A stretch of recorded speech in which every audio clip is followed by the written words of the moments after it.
నమస్తే అండి. నేను డాక్టర్ సౌమ్య అక్కినేని విమెన్స్ హాస్పిటల్లో ఫర్టిలిటీ కన్సల్టెంట్ కింద చేస్తున్నాను.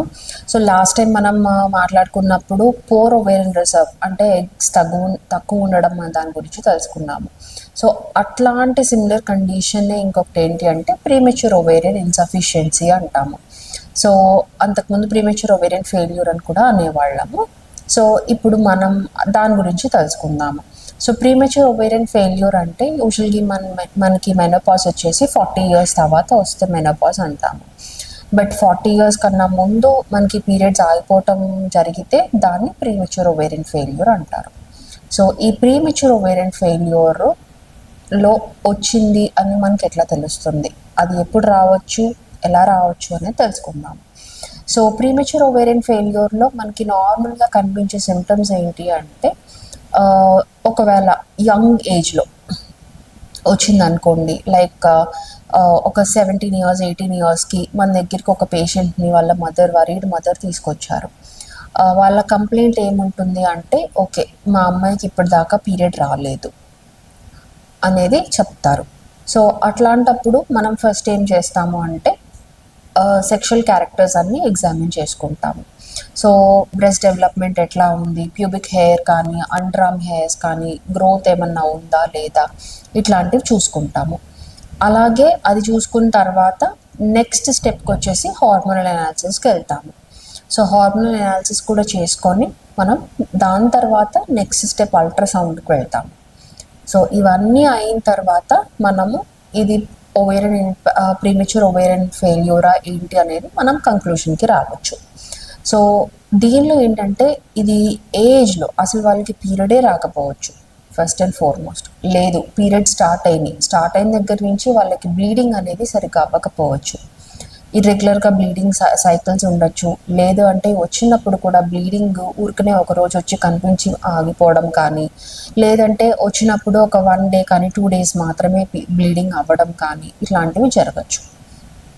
సో అట్లా ఉన్న వాళ్ళకి ఈవెన్చువల్గా ఏంటి అంటే వాళ్ళకి ఒక 22 years అట్లా వచ్చేపాటికి కంప్లీట్గా బ్లీడింగ్ అనేది స్టాప్ అయిపోవచ్చు. సో ఇనీషియల్గా పీరియడ్ తక్కువ బ్లీడింగ్ అవ్వచ్చు, దాని తర్వాత ఈవెన్చువల్గా బ్లీడింగ్ ఆగిపోవచ్చు. సో ఒక 22-25 years మధ్యలో కూడా మనకి వీళ్ళు ప్రెజెంట్ అవ్వచ్చు, ఇట్లా బ్లీడింగ్ వచ్చేది ఇప్పుడు కంప్లీట్గా ఆగిపోయింది అని. సో ఇది మనకి 35 years లోపల ఎప్పుడన్నా జరగచ్చు, 40 years లోపల ఎప్పుడు జరిగినా కానీ మనం దాన్ని కొంచెం జాగ్రత్తగా చూసుకోవాలి. సో యూజువల్గా 30 years కన్నా ముందు జరిగితే కనుక దాన్ని ప్రీమెచ్యూర్ ఓవేరియన్ ఫెయిల్యూర్ అని అంటాము. సో వీళ్ళకి కామన్గా ఉండే ఇబ్బందులు ఏంటి అంటే ఇలా ప్రీమెచ్యూర్ ఓవేరియన్ ఫెయిల్యూర్ అవ్వడం వల్ల ఏమి ఇబ్బందులు రావచ్చు అంటే, సో రెగ్యులర్గా ఓవులేషన్ అవ్వదు, ఎందుకంటే ఓవరీస్ అనేవి వాళ్ళకి పని చేయట్లేదు కాబట్టి. సో రెగ్యులర్గా ఓవులేషన్ జరగదు. సో ఓవులేషన్ జరగకపోవటం వల్ల వాళ్ళకి నెలసరులు అనేవి రావు, లేదంటే వచ్చినా చాలా తక్కువ బ్లీడింగ్తో అయిపోతుంది. దాని తర్వాత నెక్స్ట్ స్టెప్ ఏంటి అంటే ఒకవేళ పెళ్ళైతే కనుక పిల్లలు అనేది కలగకపోవడము, సో ఇన్ఫర్టిలిటీ. సో మనకి మా దగ్గరికి వచ్చినప్పుడు యూజువల్గా ఇన్ఫర్టిలిటీ స్టేజ్లో ఉన్నప్పుడు వస్తారు.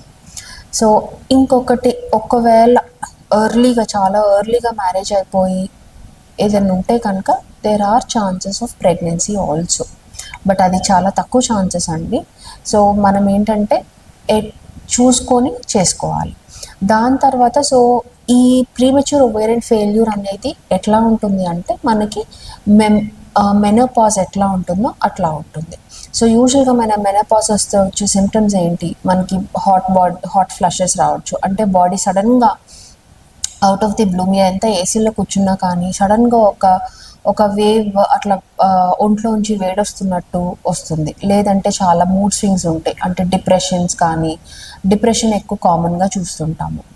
ఇంకొకటి యూరినరీ ట్రాక్ట్ ఇన్ఫెక్షన్స్ ఎక్కువగా ఉంటాయి, లేకపోతే వెజనల్ డ్రైనెస్ ఉంటుంది, లేదంటే బోన్స్ వీక్ అవటం స్టార్ట్ అయిపోతుంది, ఆస్టియోపోరోసిస్ అంటాము. సో ఓవరీస్ ఫంక్షనింగ్ అవ్వకపోవడం వల్ల మనకి చేంజెస్ అన్ని బాడీలో జరుగుతుంటాయి. ఇంకోటి లాస్ ఆఫ్ లిబిడో, అంటే ఫిజికల్గా దానిలో మనకి ఇంటిమెసీకి ఇంట్రెస్ట్ ఉండకపోవడము. సో ఇవి కామన్గా మెనోపాజ్లో మనకి వచ్చే సిమ్టమ్స్. కొంచెం వెయిట్ గెయిన్ కూడా ఉండొచ్చు. సో ఈ సిమ్టమ్స్ అన్నీ వీళ్ళకి వాళ్ళు చాలా ఎర్లీ ఏజ్లో, అంటే ఒకవేళ ప్రీమెచ్యూర్ ఓవేరియన్ ఫెయిల్యూర్ ఉంటే కనుక ఒక్కొక్కసారి యాజ్ ఎర్లీ యాజ్ 20 ఇయర్స్లో కూడా వాళ్ళకి ఈ సిమ్టమ్స్ ఫేస్ అవుతూ ఉండొచ్చు.